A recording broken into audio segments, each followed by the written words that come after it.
Yo, Shalom Israel. First, I'm going to start by giving all honor, praise, and glory to Yahawah Bahasham Yahawashi Bahasham, Qadash, double honors to the elders and apostles, GMS, Grand Millstone, who rule well, teach well, and Shalom unto you, hopeful elect brothers out there pushing truth and honesty and sincerity. My name is Yeshaya. I'm going to do a video pursuing to this Titus 3:10. And I'm going to go straight to the point. It says, actually, I'll read the 9th verse too. It says, but avoid foolish questions and genealogies and contentions and strivings about the law, for they are unprofitable and vain.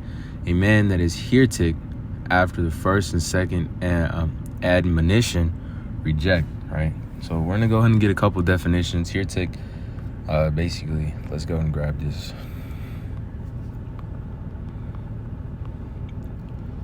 So... heretic. So basically, one who holds onto a doctrine at variance with established or dominant standards, or heretic, able to choose. Heretic is an unbeliever. So basically, someone who really just won't change their mind, right? So they're still kind of stuck on it, almost stiff-necked, right? And let's get a admonition.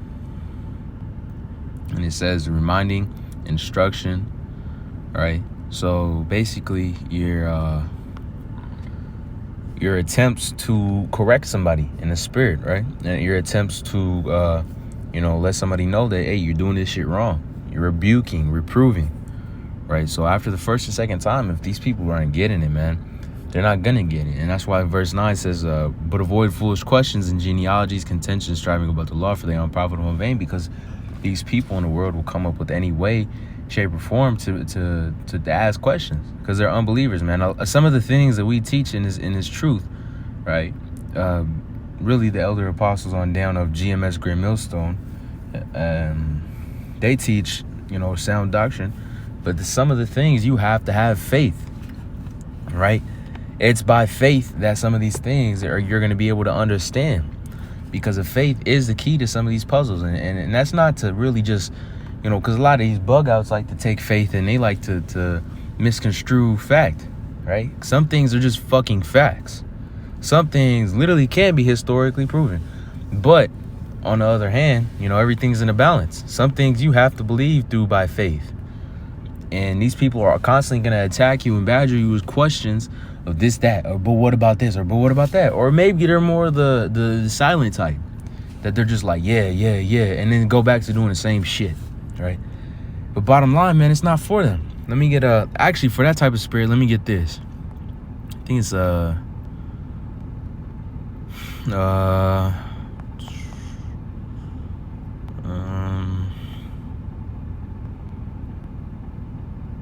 here it is.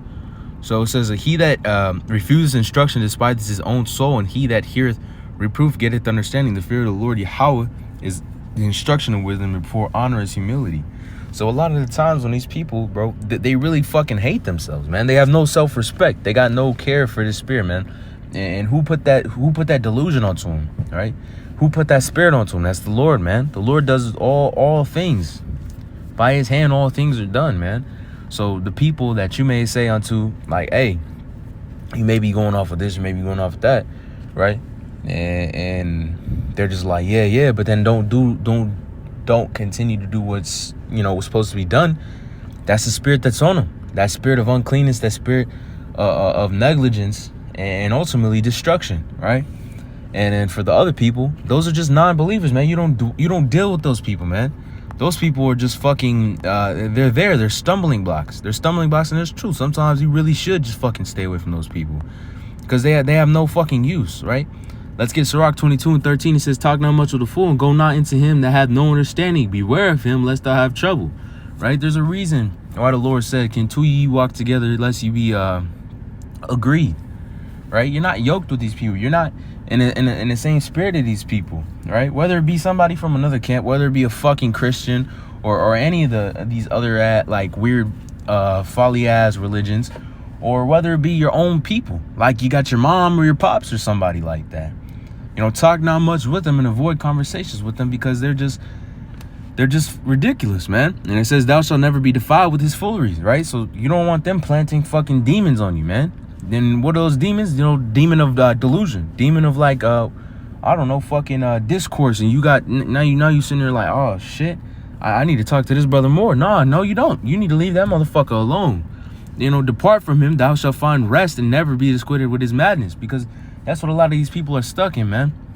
A lot of these people are stuck in that fucking madness. And, you know, one day the Lord's going to have them eat their fucking words. Every single one of them. In the worst way possible.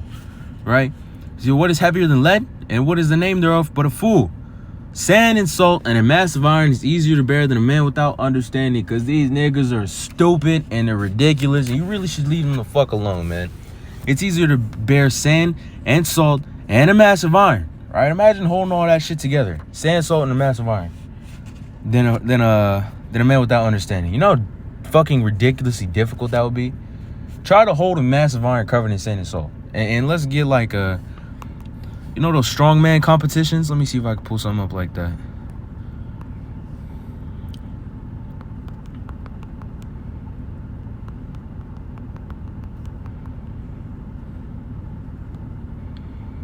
I don't know if y'all brothers ever seen these strongman competitions with these big ass fucking heavy stones, bro. But think about carrying one of these heavy ass stones. You see how they got chalk on, they got knee braces, they got all kinds of grip shit. I'm sure they probably got some wax on their hands, you know. And these are the strongest men in the fucking world. These people are strong as all hell, right? And imagine doing that bare fucking handed with sand and salt. And these guys right here, you know, that's their whole fucking life. That's their whole purpose, to lift that big ass ball on top of that fucking little platform, right? And that just goes to show you, man, as the Lord is the most poetic, the most beautiful speaker, right? And through his prophets, he's been given that, he's given the spirit unto being able to, you know, talk in those type of ways.